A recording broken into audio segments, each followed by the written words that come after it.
देवी अहिल्या ने अपने हाथों विसर्जित की अपने पुत्रों की अस्थियां। नमस्कार दोस्तों, स्वागत है आपका आपके अपने चैनल हंग्री स्पिरिट्स में। हंग्री स्पिरिट्स देख रहे सारे दर्शकों का मैं अंजू शर्मा दिल से स्वागत करती हूं। पानीपत का युद्ध हार गए, इस बात की खबर आते ही देवी अहिल्या अंदर तक हिल गई, क्योंकि उनको पता है कि युद्ध हारने का मतलब क्या होता है। बहुत सारी जानों का जाना, बहुत सारा नुकसान, बहुत सारे परिवारों का उजड़ना। वो घड़ी ऐसी थी जब उनकी अपनी बेटी विदा हो रही थी, इसलिए थोड़ी देर के लिए उन्होंने इस खबर को अपने तक ही रखा। मगर जब खबर सबके सामने आई, जब वो चिट्ठी पढ़ी गई, जो संदेश मल्हार सरकार ने भेजा था वो पढ़ा गया, तो हम सब इतने सैड, इतने दुखी हुए कि क्या कहने। खबर ही कुछ ऐसी थी। और उसके बाद जो देवी अहिल्या ने एक्शन लिया, उसके ऊपर चर्चा करनी बनती है दोस्तों, क्योंकि इसीलिए देवी अहिल्या को देवी का दर्जा मिला था। करते हैं बात, मगर पहले वही निवेदन, जिन्होंने अभी तक चैनल को सब्सक्राइब नहीं किया है कृपया कर लीजिए। साथ में दोस्तों बेल आइकॉन दबाइएगा ताकि आपको हमारे वीडियोस के नोटिफिकेशन मिलते रहे। मल्हार सरकार ने दुख के साथ जब ये संदेश भेजा देवी अहिल्या को कि क्या क्या हुआ है पानीपत के युद्ध में, कितने सैनिक मारे गए हैं, लाखों से ऊपर तादाद है सैनिकों की, कुछ की तो बॉडी पार्ट्स भी इकट्ठे करने उनको मुश्किल हुए हैं, इतना ज्यादा भारी नुकसान हुआ है जान और माल का।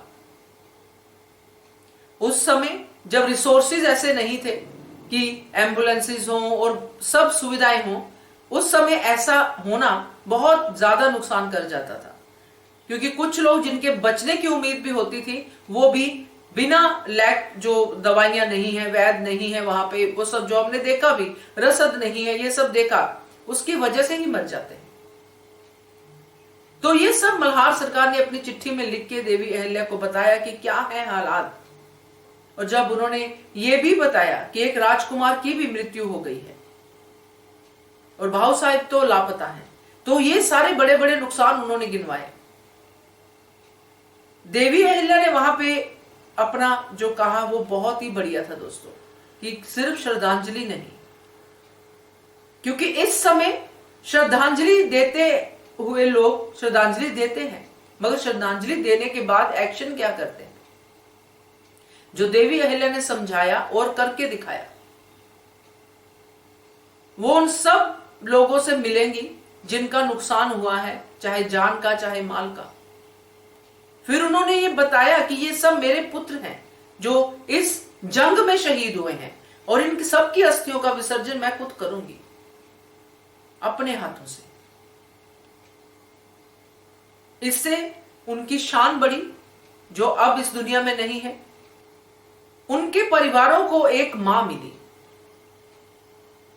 जिसने अपने बच्चों को खुद अपने हाथों से पाला बड़ा किया, उनके अच्छे भविष्य की बात की, क्योंकि राजा रानी का फर्ज यही होता है दोस्तों।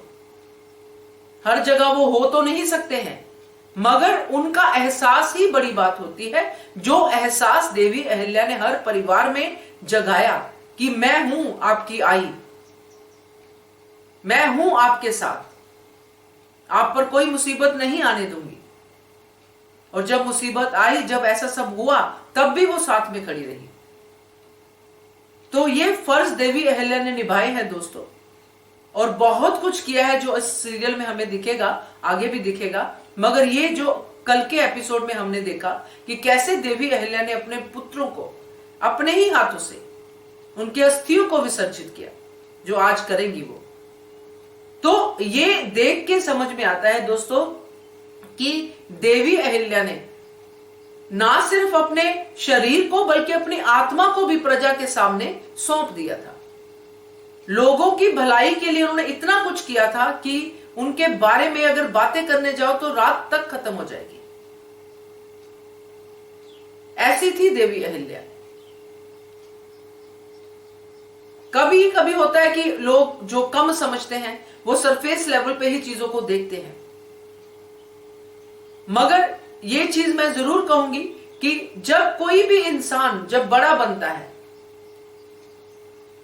जब वो महान बनता है तो उसके अगेंस्ट सबसे पहले उसके घर के लोग ही होते हैं, क्योंकि उनको समझ में नहीं आता, उनको लगता है कि हम पिस रहे हैं। मगर जो बाकियों की भलाई सोच सकता है वो अपने घर के बच्चों की भलाई क्यों नहीं सोच सकता? सिर्फ एक ट्रस्ट ही तो करना है, विश्वास ही तो करना है। वो विश्वास जो एक मां के ऊपर एक बच्चों को होना चाहिए, वो विश्वास चाहिए जो प्रजा अपनी आई पे करती है। मगर देवी अहल्या के बच्चे बीच बीच में वो विश्वास छोड़ देते हैं, क्योंकि उनको आई अपनी नॉर्मल आई जैसी आई चाहिए। तो नॉर्मल आई जैसी आई अगर बन जाएंगी तो वो फिर प्रजा के साथ कैसे न्याय कर पाएंगी?